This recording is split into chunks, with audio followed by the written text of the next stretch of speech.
नमस्कार, मैं नमन परसाई आप सभी का स्वागत करता हूं आरएम क्लासेस में।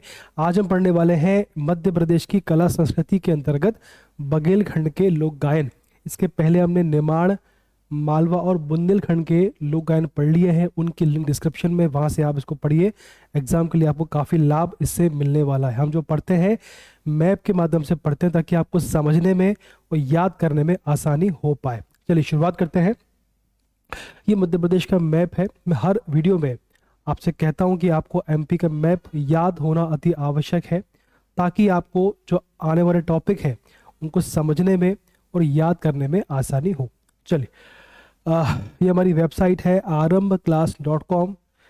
इसके माध्यम से आप हमसे जुड़िए और जो टेस्ट सीरीज हमने लॉन्च करी है एमपीपीएससी के लिए उसका हिस्सा बनिए। काफ़ी आपको लाभ मिलेगा। बहुत ही कम प्राइस में है, मात्र 799 में टेस्ट सीरीज आपको प्राप्त होने वाली है। तो बिना देर किए इसे परचेस करिए और अपनी पढ़ाई शुरू करिए। चलिए, हम आज पढ़ने वाले हैं बघेलखंड के लोक गायन। ठीक, अब जो आपका बघेलखंड है ये कहाँ पर आता है, सबसे पहले आप ये देखें, मैप में देखें। ये देखिए, हमने जैसा कि आपसे कहा है कि हम जो पढ़ने वाले हैं मैप के माध्यम से ही पढ़ने वाले हैं। तो ये आपके सामने मैप है। हमने समझा है इससे पहले कि आपका निमाड़ कहाँ पर आता है, मालवा कहाँ पर आता है, बुंदेलखंड कहाँ पर आता है और बघेलखंड कहाँ पर आता है। ठीक, तो हम बात कर रहे हैं आपके बघेलखंड के बारे में। ठीक है, बहुत सामान्य सा फैक्ट है कि भाई मैप में आपको लोकेट करना है कि जो हम पढ़ रहे हैं वो कौन सा क्षेत्र है, कौन सा पार्ट है, किस दिशा में है ना। एमपी के किस दिशा की बात हो रही है, किस क्षेत्र की बात हो रही है, ये आपको पता होना चाहिए।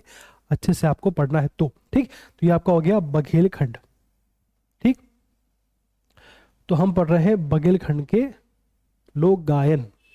इसके बाद पढ़ेंगे लोक नृत्य। चलिए, इसमें कौन कौन से पढ़ने वाले वो देखो आप।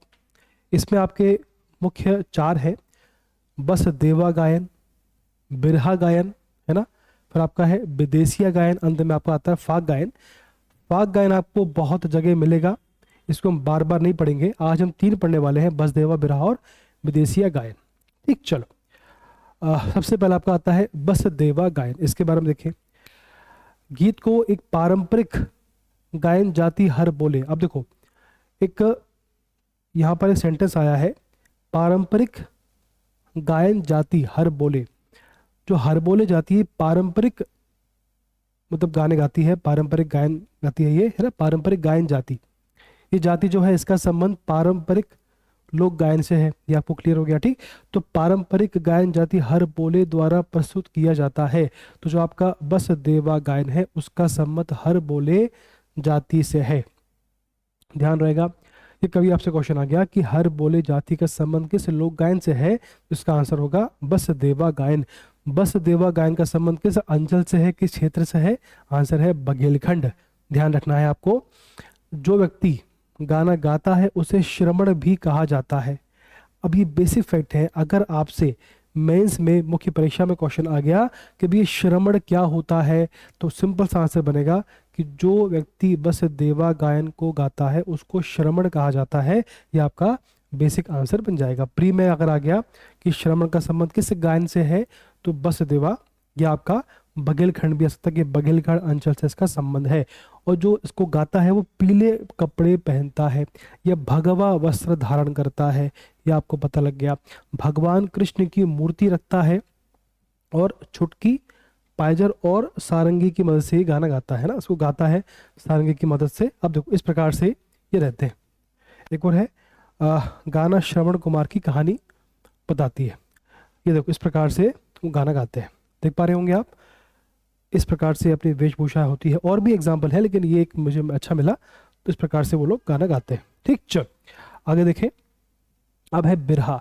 अब वो नाम से क्लियर है कि ये जो गीत होगा ये बिरहा के उससे होगा, मतलब कि इसमें पीड़ा होगी, है ना, मिलन है, फिर इसमें बिछड़ना भी है। बिरहा गीत को प्रश्नोत्तरी शैली में गाया जाता है। श्रृंगार रस से भरा भावनात्मक रूप से उदास गीत है। ये उदास गीत की बात हो रही है यहाँ पर, है ना, ये भावनात्मक नहीं है, उदास गीत है।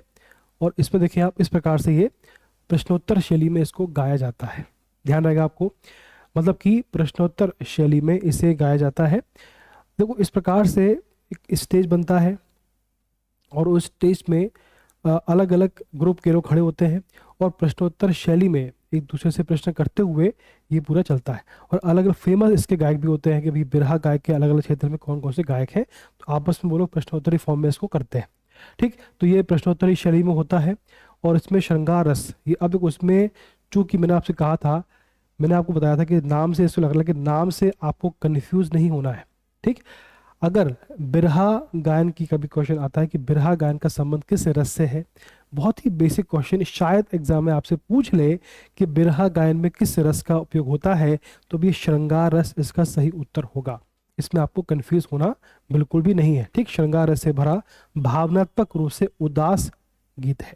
ठीक है, प्रश्नोत्तर फॉर्म में होता है। विदेशिया गायन, अब देखो इसमें क्या होता है, विदेशी गीत क्षेत्र के गडरिया, तेली और कोटवा जाति द्वारा प्रस्तुत किया जाता है। जो आपका बघेलखंड अंचल है वहां पर इसे गडरिया, तेली, कोटवार जाति द्वारा प्रस्तुत किया जाता है, गाया जाता है।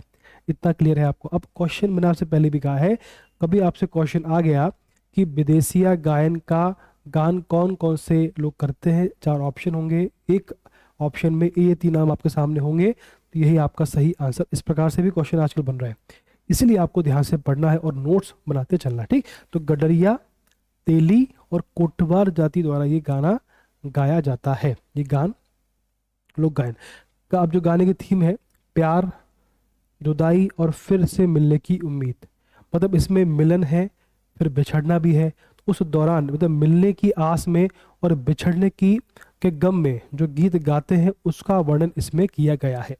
ये अकेलेपन में, ये शांत माहौल में, किसी मतलब खाली क्षेत्र में भी इन्हें गाया जाता है ना।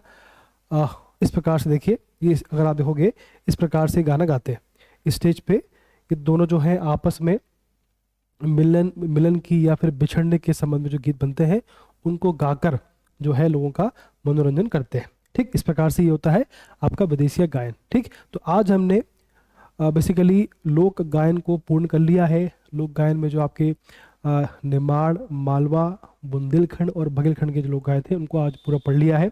इसके बाद में जो अगला आपका चैप्टर चालू होगा वो होगा आपका लोक नृत्य का। लोक नृत्य में जो आपके मेन आपके होंगे उनको हम पढ़ेंगे।